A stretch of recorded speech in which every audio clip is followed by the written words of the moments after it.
ago, I made a video, and every so often on my freaking For You page, it recircles, and I see it with millions of views. The title is Why Boys Don't Like You. But now I'm back again with another video talking about why people in general don't like you. Why are you insecure? Why do you have these thoughts?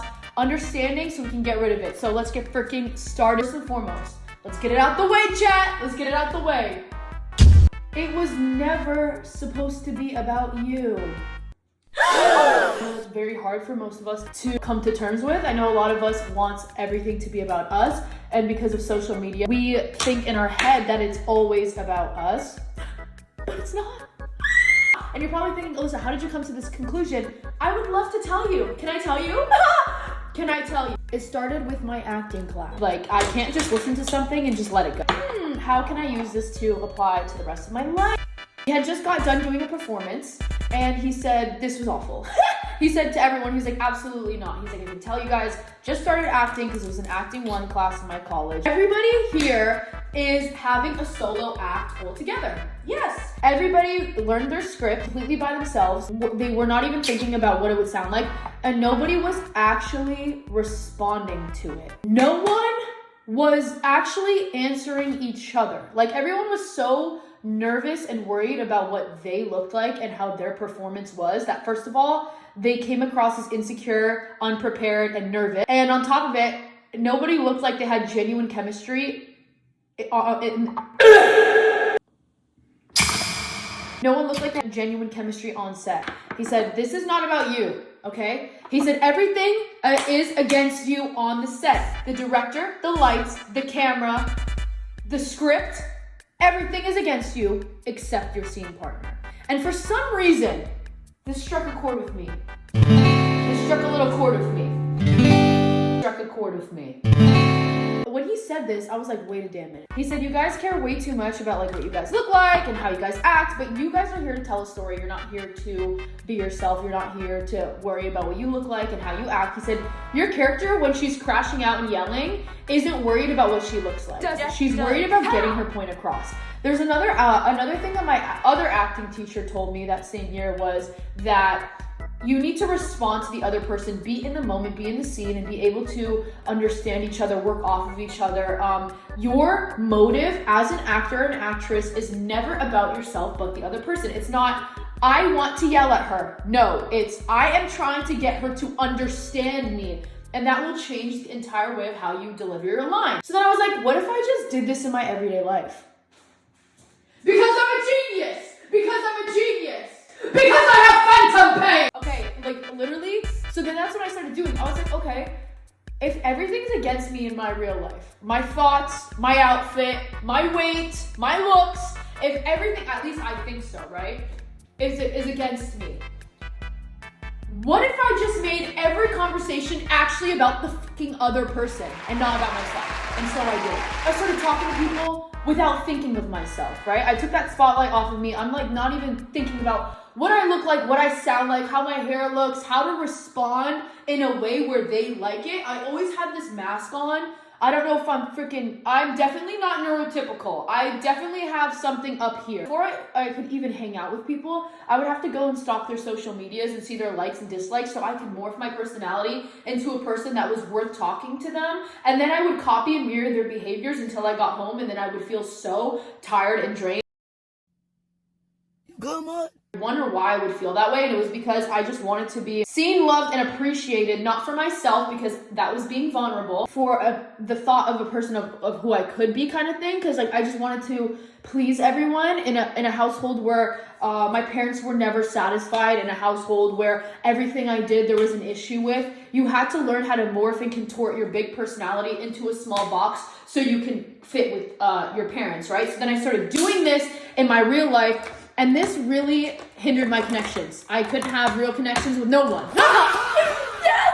Yes! I have real connections with anybody. I was playing an act everywhere I went, especially in high school. So then I was like, okay, what if I actually stopped all that bullshit and actually went and talked to people for only the sole purpose of talking to people? Not for myself, not so I can do this and do that and wait for me to respond. No. What if I actually listened? And you guys are probably like, girl, I do that every single time. No, you don't.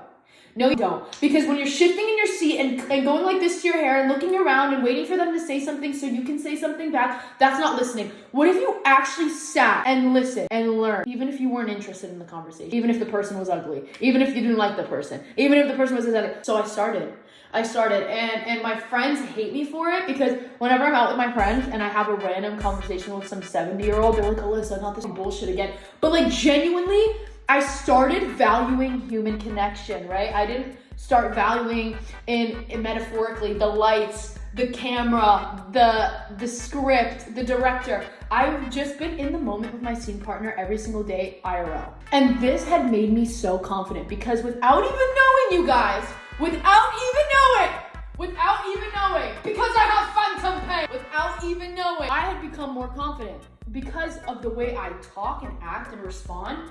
I'm not thinking of myself, so I'm naturally myself at default, right? Because I'm not thinking, oh God, what am I gonna say next? How can I do this? Yada, yada, yada. I wasn't thinking about me in the conversation at all. I was thinking about them. So when I'm responding, my body language is open. I'm talking to them. They're talking to me. I'm so interested. I'm looking into their eyes. We're going off of each other, bouncing like we're in a scene in real life. And that's what it was. And I wasn't aware of my body language, my movements, my eyes, my this, my that. Oh, you need to be confident by doing this and saying that and sticking tampon up your fanny and then looking at them in the eyes and then looking away from them for 5 minutes and then looking at their lips and looking back at their eyes. It's not about that, bro. It's never been about that. Because I have phantom pain. Because I have phantom pain.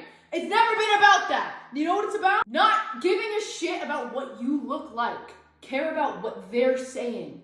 Like, actually listen to them. Take yourself out of your body and think like you're watching a podcast. You don't care that you're ugly, bun in your hair, laying double chin when you're watching a video on your phone because you're watching the video to watch the video. You're interested in what they're saying.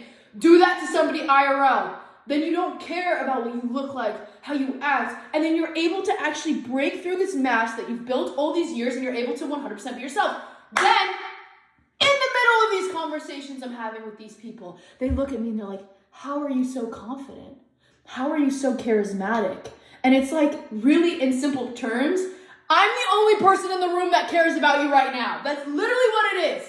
That's literally what it is. When you care about others and not yourself, you appear more trustworthy, more confident, and more charismatic. And this actually benefits you because it gets you what? More opportunities,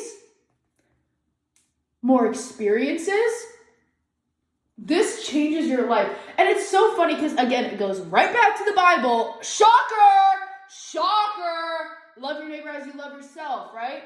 Always treat others with kindness and respect. And it's so crazy because when you do, everything in your life starts to change. So understanding that you are not here to serve yourself, but serve others will make you the best person on the planet.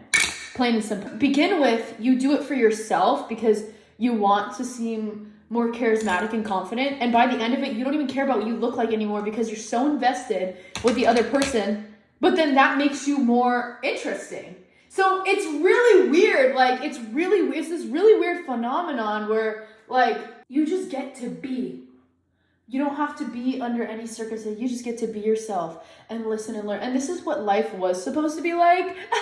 But social media completely butchered that because now we care so much about what we look like, how we act, how we're perceived. Everything is how we are perceived and not about who we actually are. So, I mean, just really try it. Really try it. And try understanding, sitting, listening, being in the moment with somebody else and not just yourself. I feel like a lot of the time my conversations were just about how can I respond to this? What can I say right now that will make me the most desirable? What can I say right now that will make me the most intimidating, the coolest in the room? But that's not what you want because at the end of the day, you guys, your eyes don't lie and your energy doesn't lie, bro. At the end of the freaking day, because I have phantom pain. At the end of the day, you guys, is this blurry? At the end of the day, chat, it doesn't matter who you're talking to. People can, they feel it.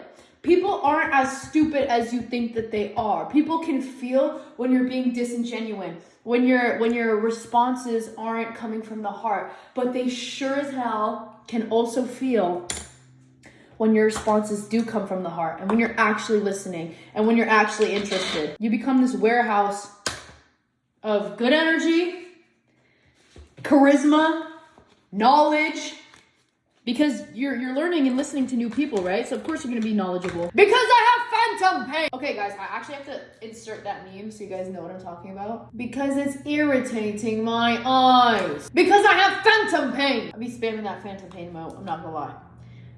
That's my favorite meme right now. Because I have phantom pain. This is the finished look. I'm not gonna hold you here for much longer. I love you guys. Stay being yourself, but don't overthink it. And love your life, talk to people, be charismatic, be lovely, be somebody that people want to talk to, and don't be somebody that you manipulate into becoming like, girl, no, that is so 2016, girl, let's lock in. I love you guys so much, and I'll see you guys very, very soon. Mwah. Bye.